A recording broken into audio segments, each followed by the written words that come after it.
Hey team, Master Schiele here. Today we're going to talk about some big changes that happen once you get to the level of a black belt. If you've not yet, please do hit that like button, hit that subscribe button, all that great stuff. It'll keep me sending this information to you. Let's get into it. So, you've been training for years. You put the time in, you've put the sweat in. You are a dedicated martial artist and you finally achieved the rank of a black belt. Now what? Well, there are some big changes that happen. The first thing that you have to understand before those changes can occur is that a black belt is not an end point, but it's actually a marking point. It's a time that you're gonna look at yourself and you're gonna say, wow, I got the basics down. Now it's on to the next chapter. So black belt is not a finish line. It's actually a marking point for the next chapter in your training. Once you understand that, it's gonna really take you up to that next level. So get that down, understand it early, and it'll help you down the line. One thing that happens is when you are a black belt, you want to start looking at perfection in everything that you do in your training. So for example, what are some of your weaknesses in your training? Maybe your kicks aren't as great as they want to be. Maybe your self-defense needs some work. Whatever it is, you want to look at any weaknesses that you have and work on perfecting those. The earlier you do that, the better it is. And that's one of the changes that you have to understand. It's not about always learning new things, but it's about the perfection of everything that you've previously done before. Get that down now, and it'll definitely help you in your training. Another thing that happens is after you are a black belt, you are expected to be able to pass the art on. So what that means is you are expected to teach. I'm not saying that you are a full-time instructor and everything that you've done, you now have to teach on the floor, because the truth is not everyone really is able to teach. However, we want to have the capability of doing that.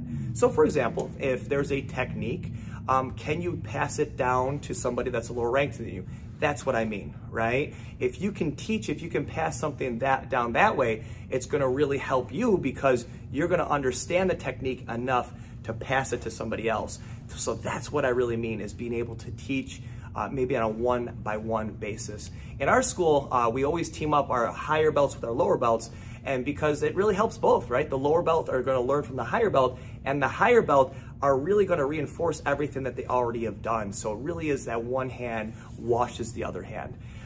Let's go forward. So another change that happens is once you become a black belt, in a lot of schools, including ours, you might have a black belt uniform. Something that is a visual statement that I have achieved something at a higher rank, right? So our black belt uniform in our school, yours might be different, is a white uniform with black trim around the ends of it. That means that you are a black belt. You only get that uniform once you obtain that level.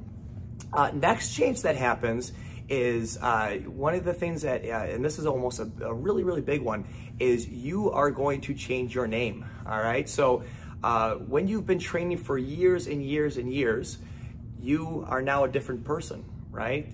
The person that walked in the door is literally a completely different version of yourself.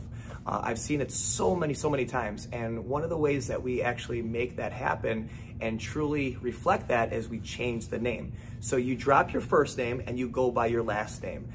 So for example, I became Mr. Schiele when I became a black belt. I dropped my first name, and at that age, I was young when I did that. And what happened was everyone in the school started calling me Mr. Schiele. And it was such an empowering thing for me because I didn't look at myself the same way anymore. I looked at myself as a black belt. And that's why we actually do that name change, because it is a new version of you. It's a new reflection of who you are. When you look in the mirror now, you are a black belt, all right? So any weaknesses that you had before, you should be able to overcome them. You should be able to say, hey, I can look at myself and I can overcome anything because I became a black belt. And that's what it's about. So that name change is really, really a big deal. I hope this video was helpful, team. If you've had any other questions, please mark them in the comment section below. I love to maybe hit those in a different video. And also, if you've not yet, do hit my other videos on the ranks of black belt degrees explained, color belt degrees explained. All these different videos I think will really be beneficial to you. I hope this helped, and I look forward to seeing you in our next video. Take care.